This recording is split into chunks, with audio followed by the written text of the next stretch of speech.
Haleluya. Shalom Bapak Ibu yang dikasihi Tuhan. Apa kabarnya? Luar biasa. Katakan kiri kanannya, aku senang Bapak Ibu ada di sini. Haleluya. Saya melihat begitu bersuka cita kita sore hari ini memuji-muji Tuhan. Dan saya lihat Bapak Ibu semua adalah orang-orang yang layak diberkati Tuhan. Haleluya.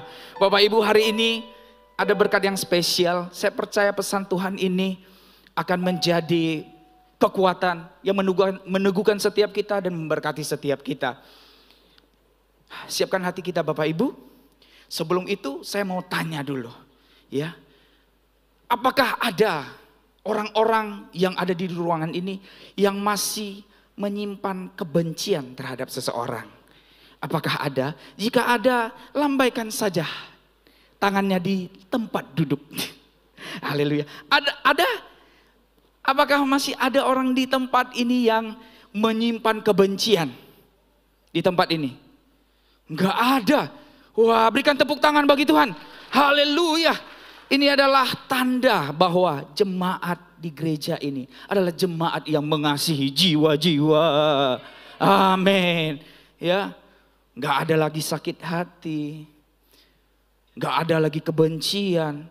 Berarti saya tidak perlu khotbah tentang pengampunan sore hari ini. Ya, karena semua sudah mengerti dan melakukan.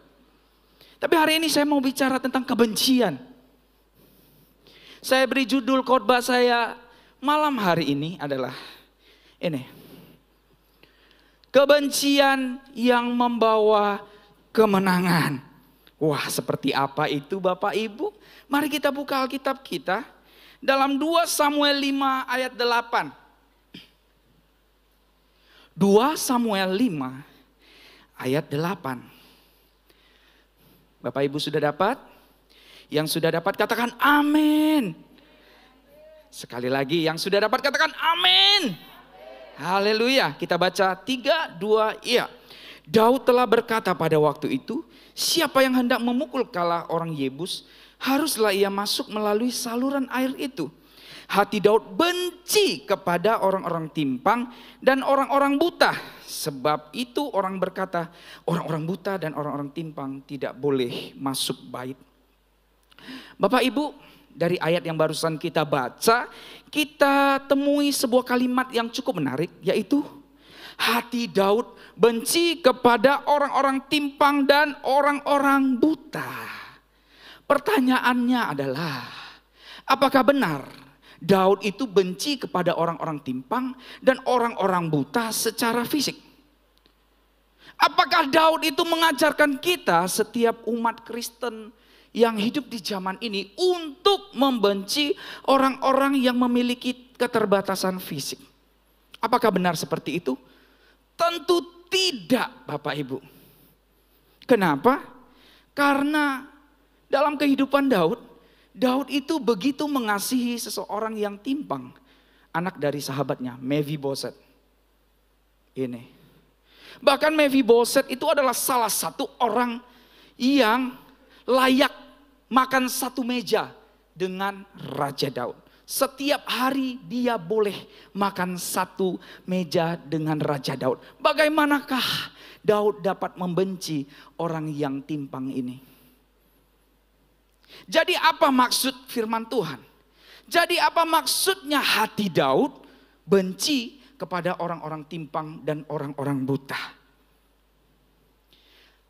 Malam hari ini kita akan belajar bersama-sama. Karena di balik arti dari kalimat ini, kita akan temukan ada 2 kunci kemenangan Daud. Dan malam hari ini kita semua akan memperoleh kunci kemenangan itu. Amin. Yang siap terima kunci kemenangan, berikan tepuk tangan bagi Tuhan kita. Haleluya. Yesus memegangku dengan tangan kananmu. Yesus memberiku kemenangan. Oh Yesus, Yesus memegangku dengan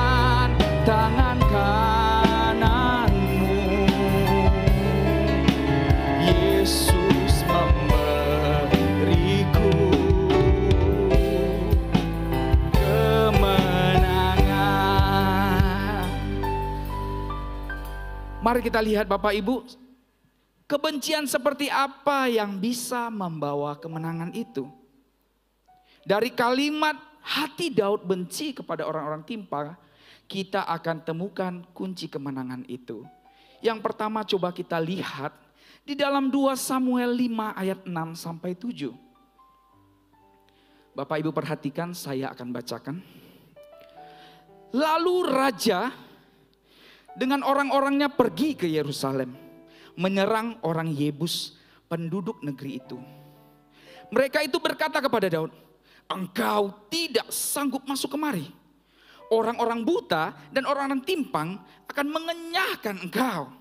Maksud mereka, Daud tidak sanggup masuk kemari. Tapi Daud merebut kubu pertahanan Sion, yaitu kota Daud. Hal yang pertama adalah, yang menjadi kunci kemenangan Daud yang pertama adalah ini. Daud benci kepada kesombongan, bukan kepada orang cacat. Bukan.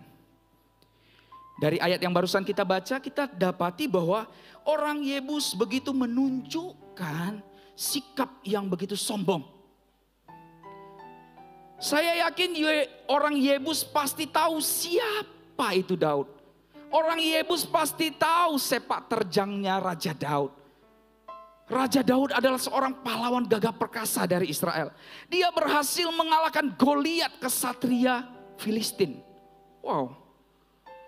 Dan bukan hanya itu, dalam peperangan Daud itu mengalahkan berlaksa-laksa musuh. Dan Daud itu bukan musuh main-main. Bagaimana mungkin orang Yebus itu mengumpulkan orang-orang timpang dan mengumpulkan orang-orang buta yang ada di kotanya untuk membuat sebuah pasukan yang hebat untuk mengalahkan Daud? Mana mungkin. Ada berapa banyak sih orang buta dan orang timpang di sebuah kota?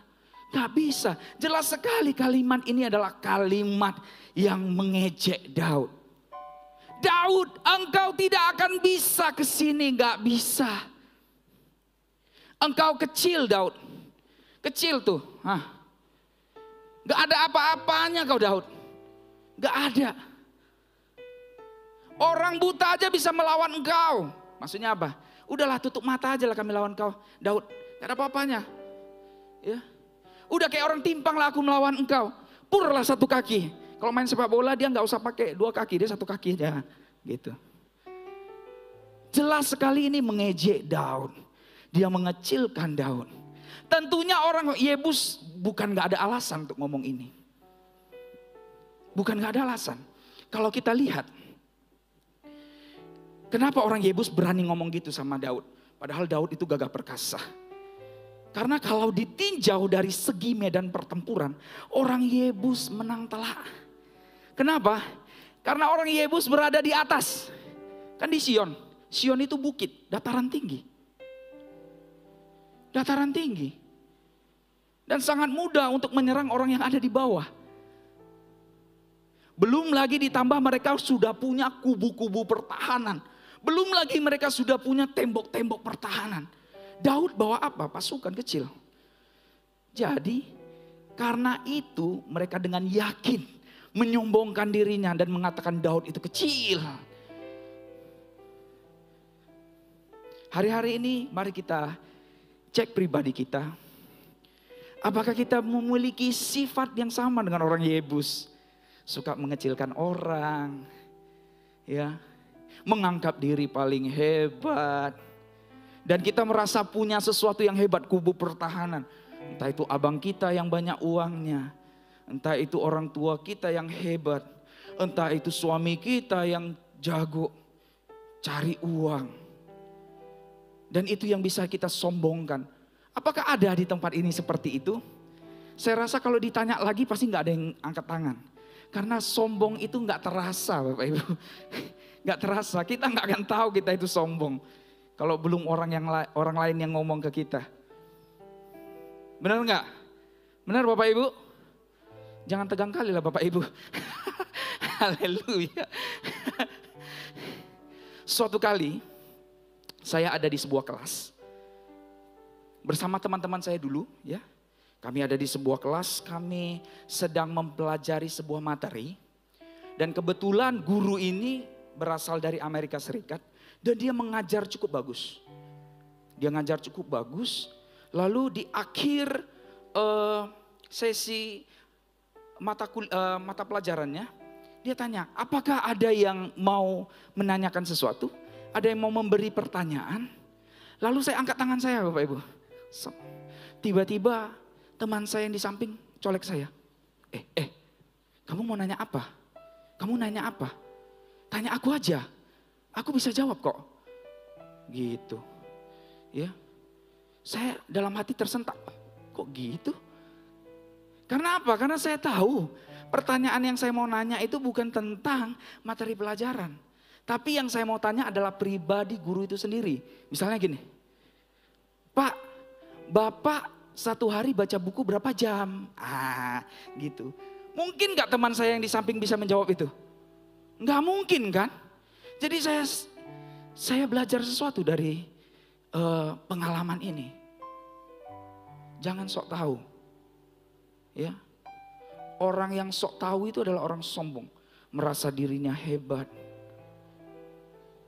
Merasa dirinya pintar. Mungkin kita gak sadar seperti itu. Ya. Tapi firman Tuhan berkata begini dia. Daud pernah berkata begini. Amsal 8 ayat 13. Takut akan Tuhan ialah membenci kejahatan. Itu kata Daud. Lalu ini, coba lihat ini apa yang dikatakan Daud. Aku benci kepada kesombongan. Itu. Daud benci kepada kesombongan. Saya percaya Tuhan juga benci kesombongan. Ya, Tuhan gak suka itu. Congkak, benci, Tuhan gak suka. Saya pernah ditegur Tuhan dalam hal ini. Saya ingat itu 3 tahun yang lalu kira-kira. Ketika Pak Gembala kita, Pak Filemon mempercayakan saya untuk bisa khotbah di tempat ini. Ya, di ibadah pemuda ya. Karena 3 tahun yang lalu saya baru khotbah di pemuda. Dan khotbah di pemuda kita ini juga luar biasa. Karena orangnya nggak sedikit. Jemaat kita banyak loh. Apalagi sebelum pandemi, bisa 400-500. Jadi namanya awal-awal kan, belajar. Saya sudah mampu berkhotbah di depan anak-anak muda. Saya puas. Gitu. Saya puas. Wah, saya senang. Dan setelah ibadah pemuda selesai, saya itu suka ke bawah, ke belakang. Gimana saya tadi? Gitu. Oh iya bagus kok, keren kok, bagus. Oh iya, gak puas satu orang, tanya lagi yang lain. Gimana saya tadi? Bagus kok, luar biasa, kok. Tanya lagi, waduh, 4-5 orang saya tanya. Saya gak sadar apa-apa. Setelah saya pulang rumah, saya lihat Facebook, saya lihat Instagram. Rupanya ada satu orang, adik rohani saya ada di tempat ini ya. Dia posting sesuatu, dia bilang begini. Langit tidak perlu menjelaskan betapa tingginya ia. Langsung tek gitu. Udah sakit banget itu. Ya. Maksudnya langit aja tidak perlu untuk menjelaskan betapa tingginya dia. Kau siapa? Kacang gorengnya. Betul nggak? Saya yakin dia segan untuk negur saya. Ya, segan. Tapi lewat itu, saya tahu itu Tuhan. Saya tahu itu Tuhan.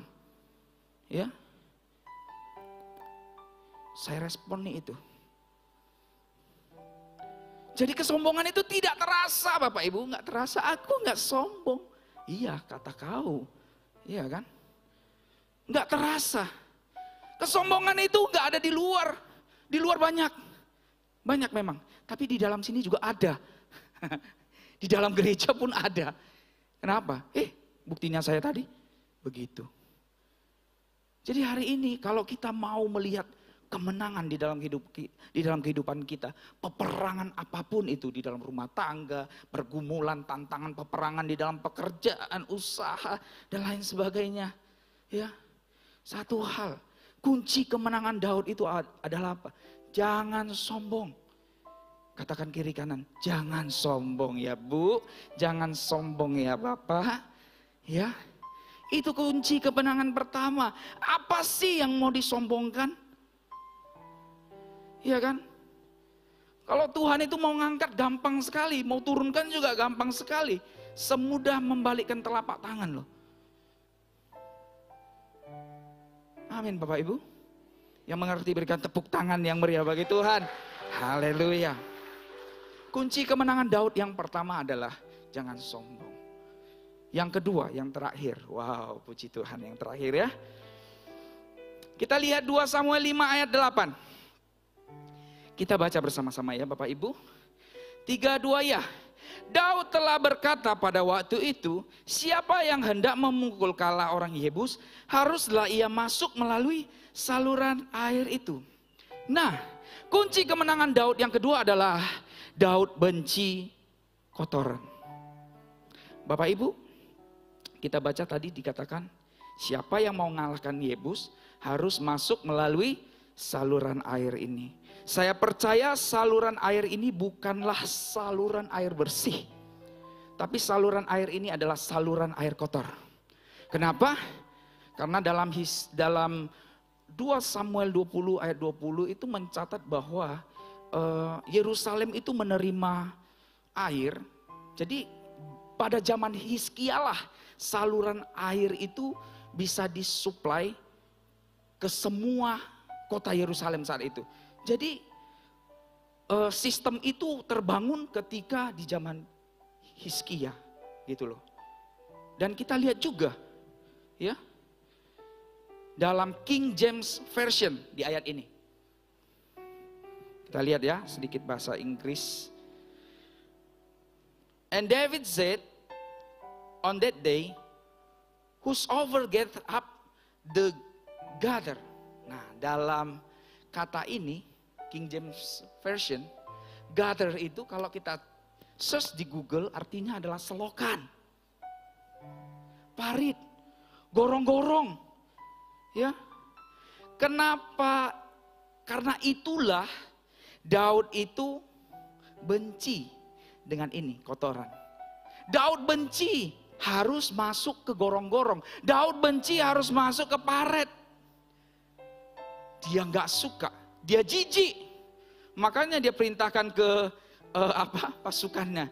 Siapa yang hendak maju duluan menyerang Yerusalem, masuk ke dalam itu, saya angkat dia menjadi pemimpin. Oh, langsung Yoab maju jadi pemimpin dia. Ya, kenapa? Karena memang Daud jijik, tapi nggak mau, Daud dan pasukannya harus masuk ke dalam. Kenapa? Hanya dengan cara itulah bangsa Israel memperoleh kemenangan dari orang Yebus. Nggak ada cara lain, menjijikkan, tapi dia harus masuk. Ini adalah gambaran seperti Tuhan Yesus, Bapak Ibu. Tuhan Yesus itu benci sekali dengan dosa, nggak suka yang kotor itu. Tapi nggak mau, dia harus berdosa, dia harus menjadi jijik. Supaya apa? Supaya saudara dan saya beroleh kemenangan dari Tuhan Yesus. Berikan tepuk tangan bagi Tuhan. Ya, mau nggak mau, Dia yang Maha Kudus harus menjadi orang yang menjijikkan, orang yang terkutuk. Supaya apa? Supaya saudara dan saya bisa hidup bersih di hadapan Allah. Ini 2 Korintus 5 ayat 21. Dia, Yesus yang tidak mengenal dosa, telah dibuatnya menjadi dosa karena kita, supaya di dalam Dia kita dibenarkan oleh Allah. Tuhan Yesus itu rela melakukan itu semua untuk Bapak Ibu dan saya. Tuhan Yesus sudah melakukan bagiannya 2000 tahun yang lalu. Bagaimana dengan kita hari ini? Apakah kita menyia-nyiakan apa yang Tuhan sudah lakukan? Apa bagian kita hari-hari ini yang Tuhan mau menjadi umat yang layak? Yakobus 1 ayat 21. Sebab itu buanglah segala sesuatu yang kotor dan kejahatan yang begitu banyak itu, dan terimalah dengan lemah lembut firman yang tertanam di dalam hatimu, yang berkuasa menyelamatkan jiwamu. Hari ini pertanyaan bagi kita semua. Apakah masih ada kotoran yang kita simpan di dalam hidup ini? Adakah dosa, kesalahan, pelanggaran yang masih kita simpan dan tidak kita akui dan tidak kita tinggalkan hari-hari ini? Apa itu? Kalau kebencian tadi kan sudah enggak ya? Kebencian, wah udah bebas, enggak ada orang benci lagi di sini. Hatinya bersih semua. Haleluya. Tapi bagaimana dengan iri? Iri, dengki, dendam. Semua yang kotor, apa itu? Pornografi, jimat-jimat, mabuk-mabukan, judi, rokok, apalagi? Tuhan bilang apa? Buanglah semua itu jauh-jauh, buanglah itu. Amin. Buanglah itu. Terimalah dengan lemah lembut firman Tuhan malam hari ini. Yang sanggup mengubahkan kehidupan kita hari ini. Yang sanggup menyelamatkan setiap jiwa kita.